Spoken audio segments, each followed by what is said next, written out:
Welcome to another episode of The Breakdown. One of the things that's important about this show is that while we spend a lot of time talking about politics and the political climate, one of the other things that we've tried to do since day one is bring attention to issues and things that might otherwise not get as much attention as we, in our completely biased perspective, believe that they should. We're going to try to return to that a little bit more over the coming weeks and months, and we're going to start with today. Today, we are going to be speaking with Julian Fletcher, who's the program coordinator for the Tourette OCD Alberta network. I hope I got that all right. Julian, thank you so much for joining us today. Absolutely. Very welcome. I'm very pleased to be here, and thank you for the invitation. Excellent. So before we get into the work that the Tourette OCD Alberta network's doing, would you be so kind as to tell us a little bit about yourself, your background, how you got involved with the organization? I think that might maybe be some Tennessee I'm hearing in your voice there. Absolutely. Southern Tennessee accent. You got it. Everyone picks up on that. I don't want to brag, but I got an ear for these things. Okay. Obviously, you can hear that I am English. I'm from the United Kingdom. Yep, I'm the program coordinator of the Tourette OCD Alberta network.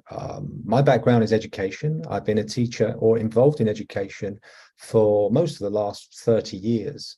And I was a high school teacher of English literature, not in Canada, but in my native England. Also, I taught in Australia. I've spent 10 years living in Italy, where I also taught English, and a little bit of time in Greece. So I kind of traveled around a little bit. Now, I've always been deeply interested in Tourette syndrome and OCD as to how they impacted students in my classroom. I was interested in the fact that there were lots that I didn't know, and I could understand things were going on. And that many years later led me to a conversation with someone who asked me to set up or be part of the setup of an organization here when I came to Canada with my family around about 4 or 5 years ago, to begin to think about this organization and to become the front of it, the program coordinator. So I was asked to coordinate this organization because I did have an educational background, and what we primarily do is raise awareness and understanding of tic disorders, Tourette syndrome. We'll say a little bit more about that no doubt later, OCD and comorbidities, those conditions and disorders that are associated with them. So part of that is that I do outreach in schools, and outreach to anyone who will actually respond and listen to the message that will enable us to find those avenues to raise awareness. And that's how I came to be part of this organization. That's the kind of field we're in now, and we're trying to broaden our reach and broaden our audience, because it really is an unknown area of the neurodevelopment of young children. So let's start with some definitions. I just want to be really clear for our audience as well. You're the program coordinator, you're an educator, and that's the viewpoint that you're going to be speaking from today, correct? Yes, absolutely. I make it clear when I have these conversations, I'm interviewed in such a manner that I'm not a clinician. My knowledge about Tourette's and OCD is not clinical knowledge. I don't have a medical degree, but then that's not my remit. So I speak from an educator, and I speak from the point of view of someone who tries to educate, tries to provide psychoeducation to families and teachers. So, my understanding is not a medical one. I'm not a clinician. I think it's really important to underline that. Would it be fair to say, like, in the same sense that a biology teacher at a high school isn't a biologist, or a math teacher isn't necessarily a mathematician, that's kind of the type of conversation that we're going to have today? Kind of, yeah. I mean, be more pointed about in the sense that I do. Someone will ask me, perhaps a question about medication. What's the most efficacious medication? You know, I can read that from a screen, but I don't understand that in terms of how it affects the body. So it's just an area I don't go to, and generally I don't need to. I do speak about medications in a very general sense, but yeah, there just are just clear areas that I can't and wouldn't go into. Perfect. All right. So let's get into it. What is Tourette's? Okay, so Tourette syndrome is a tic disorder. And a tic disorder is when someone has tics. Now, a tic is a sudden and repeated vocal movement. And that's exactly what it is. Now, one of the problems with defining that is that lots of the general public has an understanding of what Tourette syndrome is. And, you know, tic disorders themselves are that and much wider than that. So a tic can be a motor tic or a vocal tic. And it can be simple and it can be complex. So a motor tic could be, in its simple form, could be a facial grimace, it could be a movement of the mouth, it could be eye movement, it could be a neck jerk. They're what's termed as sort of simple motor tics.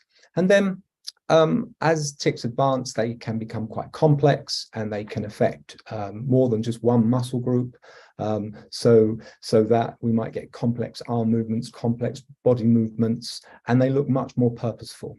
But in essence, motor tics are movements of the body which are sudden and repeated. And that's no different in terms of vocal tics. Vocal tics, so any sound that you make can become a tic. Sometimes they become quite loud, but again, some are quite simple, perhaps like a throat clearing, and perhaps a kind of gurgling. Any sound that the body can make can become a tic. So they can become quite complex as well. So they can become like complex phrases, complex words. And again, they're sudden and they're repeated. And certainly with vocal tics, they seem more purposeful. They seem to have more meaning because they're words that we can actually understand. But in essence, they are tics, and they are as purposeless and meaningless as motor tics too. So I want to touch on something that I think you might have alluded to, the public perception, and certainly we've seen this in movies and television shows and cartoons and of Tourette's, is that it is a propensity to yell profanity. And to my understanding, from based on what you just said there, that is a potential manifestation of Tourette's, but it's not the only manifestation. Am I getting that right? No, absolutely. So that's called coprolalia, but that, or the swearing tic as it's known, that only affects 10% of people who have Tourette syndrome. Okay. Now, just let me clarify what Tourette syndrome is before I carry on there. So Tourette syndrome, to have the diagnosis of Tourette syndrome, a person, should have 2 motor tics and 1 vocal tic for longer than 1 year. At that point, they were diagnosed with Tourette syndrome.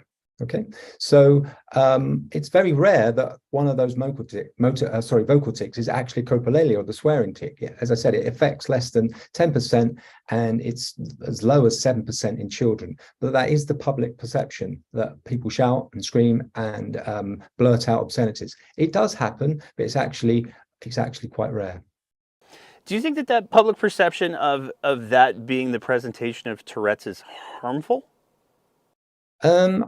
I think it is harmful. It's certainly harmful to the person that has that tic, because in essence, it is no different to any other tic.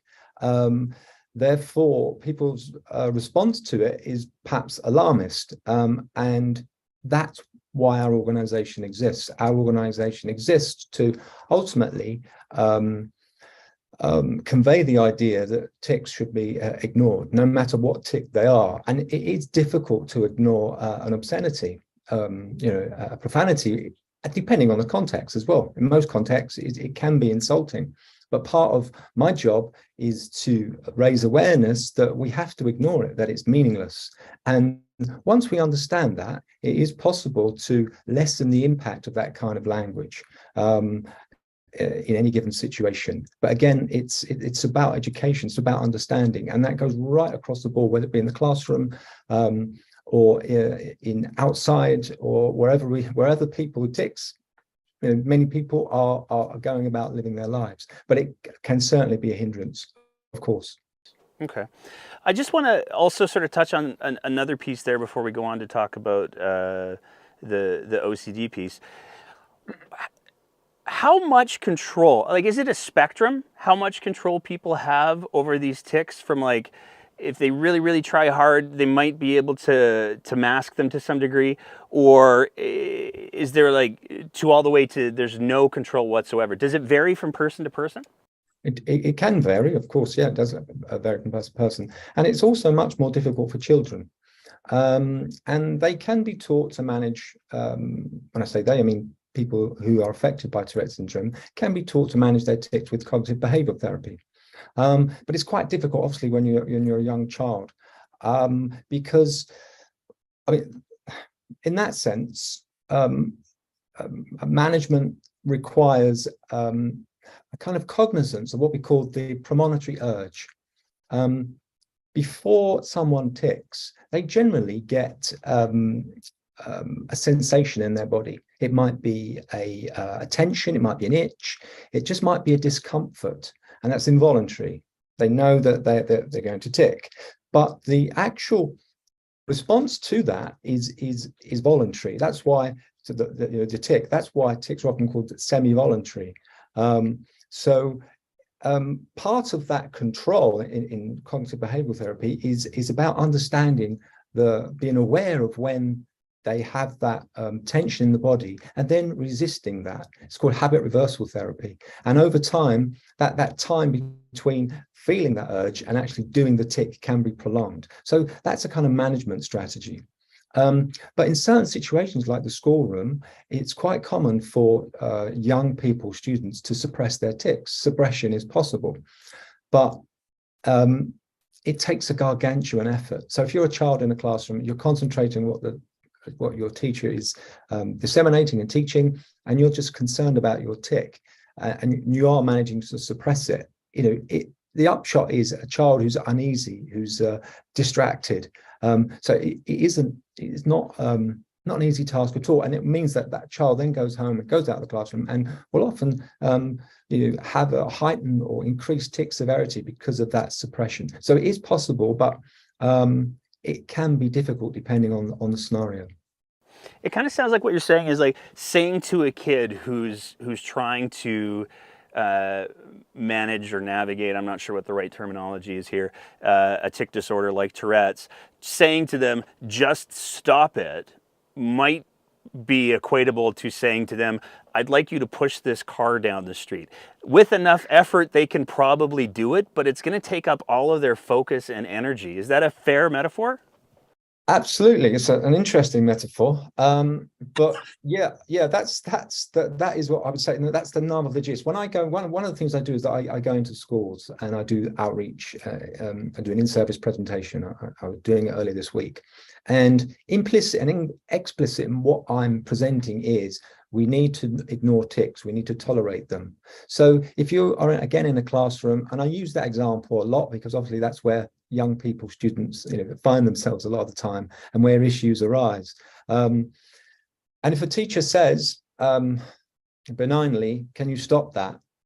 you may as well say, "Can you tic more?" Because you just create stressors, and anxiety levels raise, and they will tic even more. Tic severity and frequency will no doubt increase. So that's what we need to do in society, wherever we are. We have to learn to tolerate tics and ignore them. And certainly in classrooms, that's my message to teachers. And many of them do understand that. But it's difficult in a classroom scenario when you do have other comorbidities like perhaps just disruptive behavior, etc. Okay, let's talk about those comorbidities for a sec. So, when a lot of people hear comorbidities, thanks to COVID, they assume that we're talking about other things that are going to kill a person. That's not what it means, though. No, it's not. No, absolutely not. No, it's an associated condition or disorder that comes along with tics or Tourette syndrome. So the most common comorbidity with tics is actually ADHD and OCD. So 50% of young people that we see at the Tourette syndrome clinic, and that's where I spend a lot of my time, at least once a week, will have ADHD. And of course, that's not going to kill them at all. But often the ADHD and the symptoms of it, like impulsivity, inability to concentrate and be attentive, is more impairing and bothersome than the actual tic or tics. So it is often the comorbidity has greater impact on their lives. But no, we shouldn't let the language scare us at all. It's just an associated condition with the tic disorder. So you say that common comorbidities are ADHD and OCD. It's included in the name of your organization, so I feel like we have to talk about it. There's a lot of misconceptions about it as well. So what is OCD? Okay, so OCD, as it says, is obsessive compulsive disorder. And there are two elements to it, two components. One is obsessions and one is compulsions. And someone who has OCD, has the disorder, will often have overwhelming urges and images and thoughts in their mind, and they're repeated and they're uncontrollable. And it's not anything that they can do much about. They're conscious of it, but it's something that will be highly distracting for them and will worry them quite a lot. But they are conscious that these thoughts are actually irrational. Now, the compulsive part of it are the rituals that they do to neutralize the anxiety caused by the obsessions.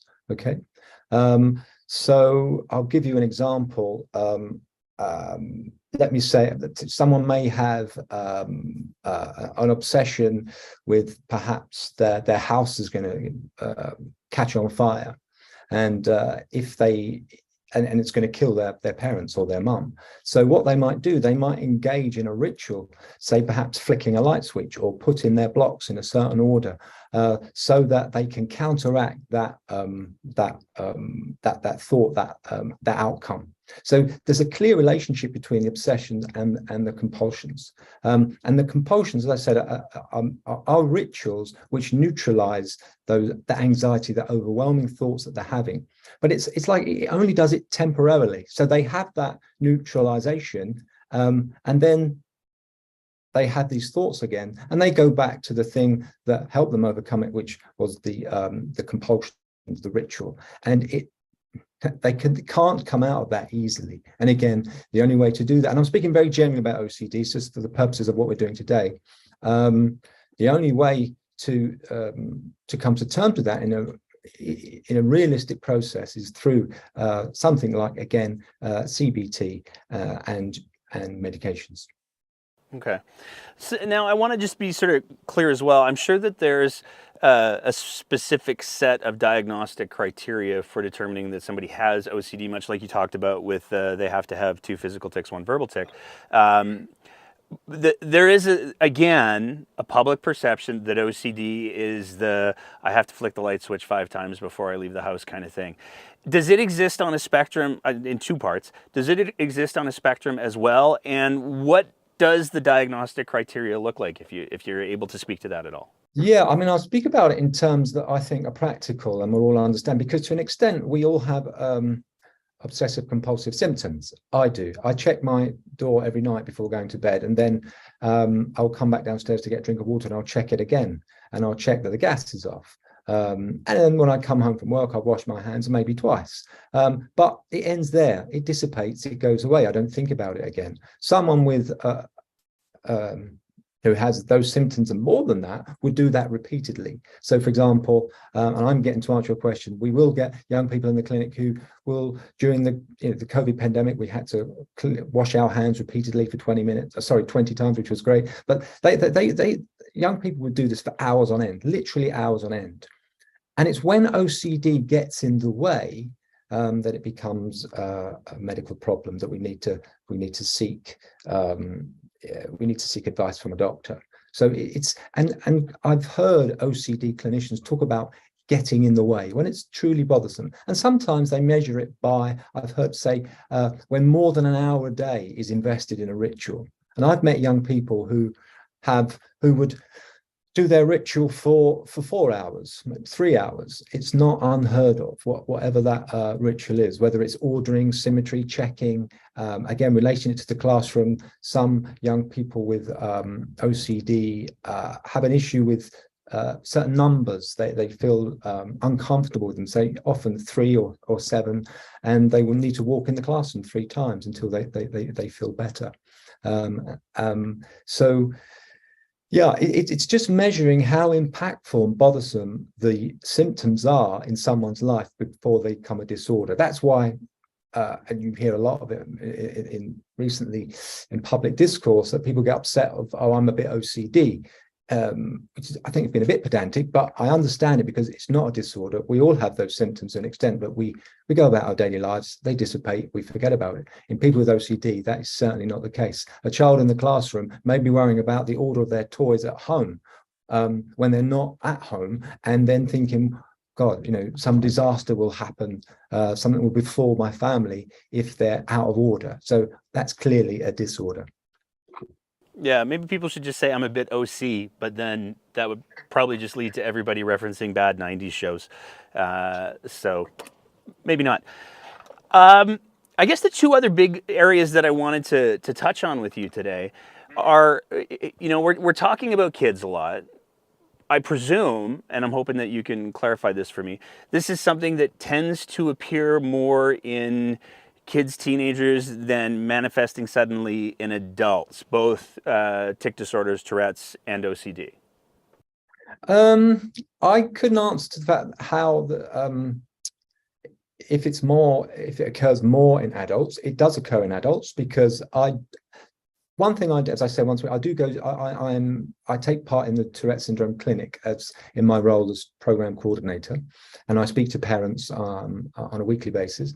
But we do also have an adult clinic, so indirectly I know what goes on there, and there are adults who do get tic disorders in later life. But the difference in terms of prevalence rates, I wouldn't know. But in terms of children, it is actually 1 in 100, which makes it quite a common disorder. So let's talk about the kids and the parents piece. For a parent who is wondering, not sure, or a kid who maybe has some concerns about tic disorders or Tourette's, what are the things that you want them to hear? Do you mean before I see them, or they're at home and they've got? Well, I'm at home and I'm watching my kid and they're doing this stuff and I don't really understand it. What should I be doing? What do the pathways look like? Like it's for parents, these sorts of things can be profoundly intimidating. And for a parent who's starting to go, is this a thing or not? How should they pursue that, I guess, is my question. Well, yeah, there are different ways of looking at that, because the first port of call is kind of psychoeducation is education. There's a lot of information out there, but it is disparate, it is atomized and fragmented. So that's quite difficult. Parents, it is overwhelming and intimidating. Parents have to negotiate that as well. But should a parent have those questions, and they don't know about us, is that they should go to their family practitioner, their family doctor, and speak with them, because and that's another issue. Sometimes not everyone knows that there is a Tourette's clinic in Calgary, and that's one of the reasons why our organization exists. But they can get a referral through their family doctor to either a psychiatrist who's working professionally where they live, or if they're in Alberta, they can get a referral through their family doctor to our clinic. Of course, the doctor will not confirm or will have an idea whether they have tics or not, and then on that basis make that referral. But sometimes parents will find us online and they'll write to me and they'll say, well, I've spoken to my doctor and they didn't give me that pathway. That pathway was not available to me. What should I do? And then I'll give them a referral fax number and say, this is the clinic. This is the fax number. Please speak to your doctor and make that referral. But there are kind of 2 points to that. Is one about finding information, but again, it has to be kind of evidence-based information. That's obviously difficult for all parents. And the other part is getting the referral, getting a response from a doctor. Do you see, anecdotally of course, but do you see parents concerned about stigma? I mean, again, going back to the beginning of our conversation, we talked about how the public perception of Tourette's is the profanity and all of that. And as you've said, it's a very low incidence of that actually inside of the presentation of Tourette's. Do you see parents who are concerned about, does this mean my kid is somehow less? And what would you say to a parent that's potentially worried about something like that? I don't see it in stark terms like that. I do see worried parents, and of course they're worried about the stigma. And I have to say, generally, when I pose those questions about the sort of social difficulties they may be having, educational difficulties they're having, friends at school, I think generally they are positive. But there are quite a lot that are not having a difficult, uncomfortable time at school and with their social groups. And of course, the genesis of that's predicated on that worry that this is stigmatizing, and how can we normalize this? That I think that's at the heart of what parents are expressing when they speak to me, but obviously they don't express it in those terms, because often I meet them at the beginning of the diagnosis, and they'll have some experience of what it's like in school, and I can speak to that experience if it has been negative. But part of what I do is telling them about psychoeducation, because it's fundamental to family well-being. Informing yourself as to what tics are, what the natural history will be, what will be the impact on social and academic functioning. That's absolutely fundamental to ultimately reducing those stresses at home and in school. So I think that's your question. That is a concern with most parents. It wouldn't be, but I'm trying to reduce that concern, but of course it is a pervasive worry. I mean, we've talked a lot today about educators and the role of your organization. You said this earlier, as you go into schools, you educate people. For any of the teachers that are listening to this episode or watching this episode, what are the big points that you want teachers to hear? The first one is, in the general sense, is if you know someone has tics, don't speak to them. Don't about the tick. Like, I assume you don't mean shun them. No, of course, not at all. Don't shun them at all, but shun their tics. And yeah, I mean, it's I've been a teacher. I found it most uplifting job that anyone could ever have. I enjoyed it much, but it was very stressful. My day was very busy. And someone like me comes along and says, "Will you listen to me for an hour?" And I know that's quite difficult in a teaching calendar. I get that, but that's what I'm always endeavouring to do. And it is quite difficult, but I just want teachers to just kind of be aware of what tics are and the impact that they and the comorbidities associated with them can have on the child in the classroom. And sometimes it's just that awareness, it's just that kind of alleviating that kind of misunderstanding that can make a difference to the child in the classroom. Because one of the things, if I can just speak to it for a moment, one of the things that I do in the presentation is an empathy exercise. I did it twice this week. And I get so much enjoyment out of doing it, because I don't have to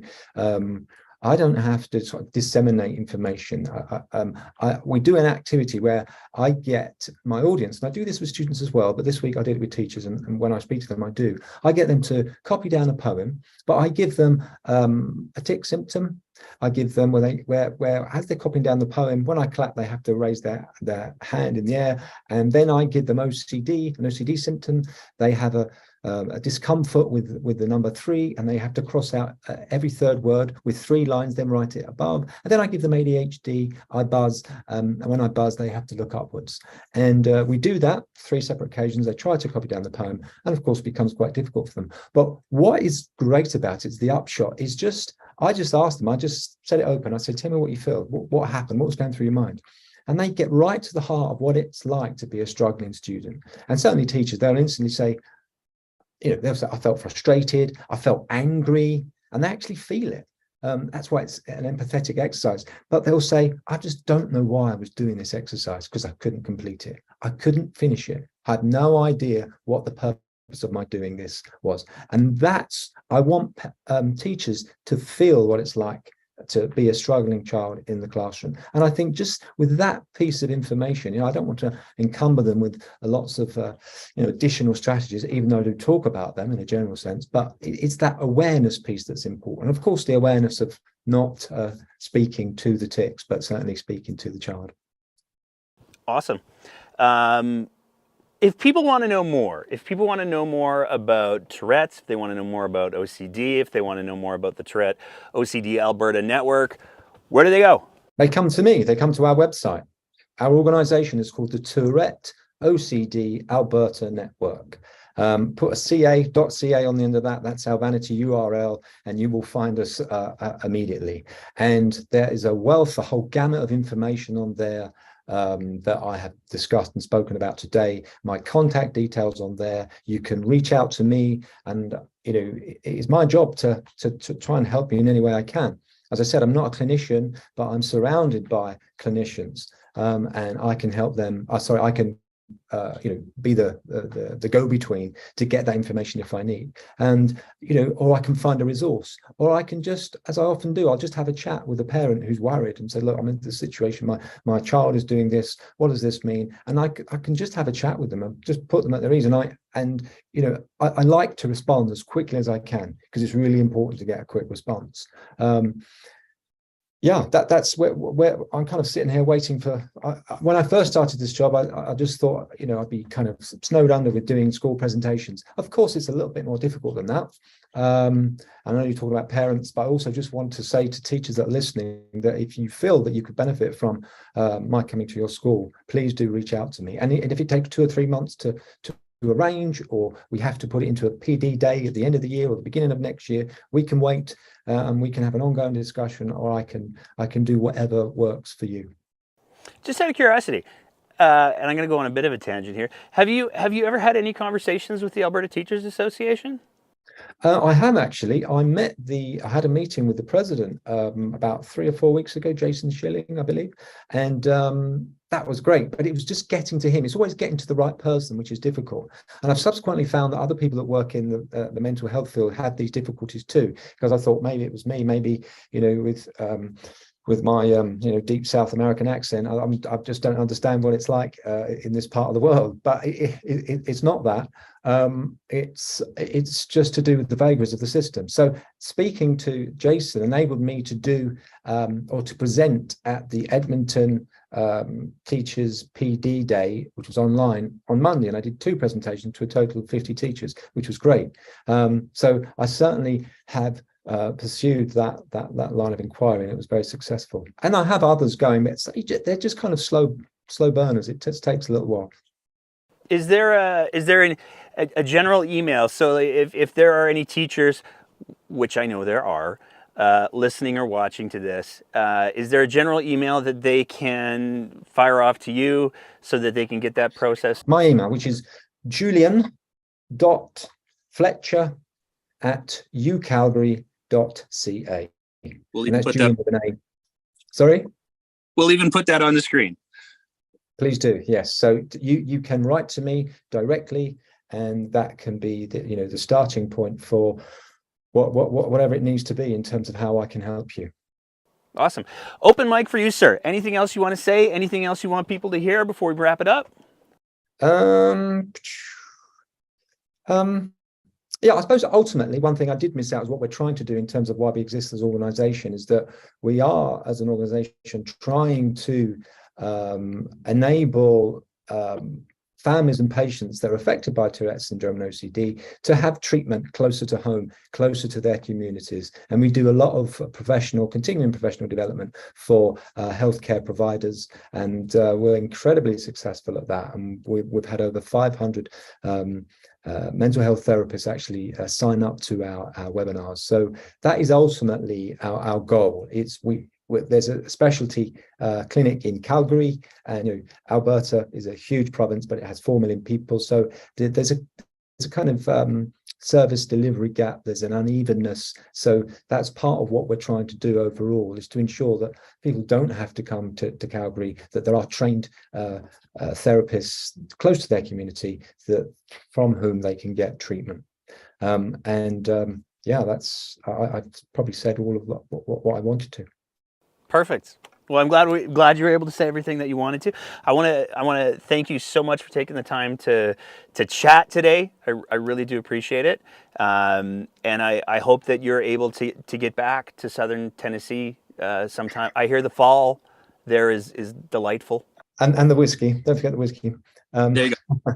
Thank you, Nate. Thank you for this opportunity. Very much appreciated. Thank you. As always, if you appreciate the kind of content that we're trying to produce here at The Breakdown, we would love it if you swung by our Patreon page at www.patreon.com/thebreakdownab and signed up for a small monthly sponsorship of the work that we're trying to do here. It is because of the support that we receive from our Patreon sponsors that we're able to continually up our game, and it is tremendously appreciated. So I want to throw a big thank you out to them, and you can go ahead and visit that website and join and support us as well, because we need all the help we can get. Thank you so much for your attention. Thank you so much for listening and being part of these important conversations. And we will see you next time on The Breakdown.